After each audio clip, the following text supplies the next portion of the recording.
आप देख रहे हैं देश का विशाल नेटवर्क इंडिया टीवी लाइव, सच्चाई की सही आवाज।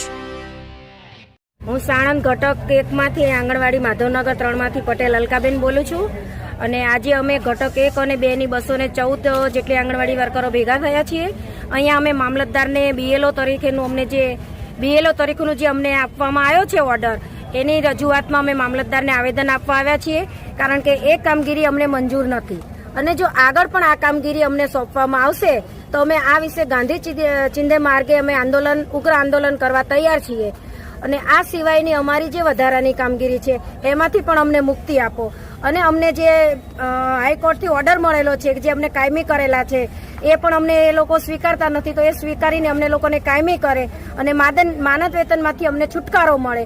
આ સિવાયની વધારામાં આઈસીડીએસ સિવાયની વધારાની કામગીરી અમે કોઈ જ કામગીરી કરવા તૈયાર નથી। બસ આ જ સરકારશ્રીને અમારી નમ્ર વિનંતી છે। હું સાણંદ તાલુકાના ગોરજ ગામથી આંગણવાડી વર્કર છું। મારું નામ ઠાકોર નેતલબેન રાજુભાઈ છે।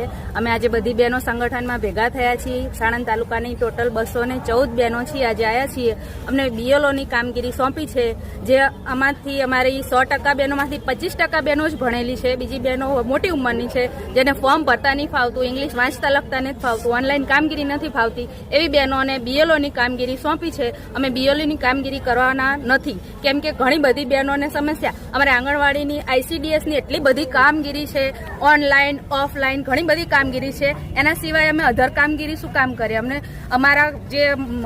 અમારી આંગણવાડીમાં જે ફરજમાં આવતું હોય અમારા બાળકોને પોષણ આપવાનું, ભણાવવાનું, એના સિવાય અમને અધર કામગીરી ના આપશો અને બીએલઓની કામગીરી આપીએ તો અમે સ્વીકારવા રાજી છીએ જ નહીં। એટલે અમે આજે અમારું આખું સંગઠન ભેગું થયું છે, જેથી અમે મામલતદારશ્રીને રજૂઆત કરવાયા હતા કે અમને આર્યા જે અમારા બીએલઓના ઓર્ડર આવ્યા છે એ પાછા ખેંચી લો।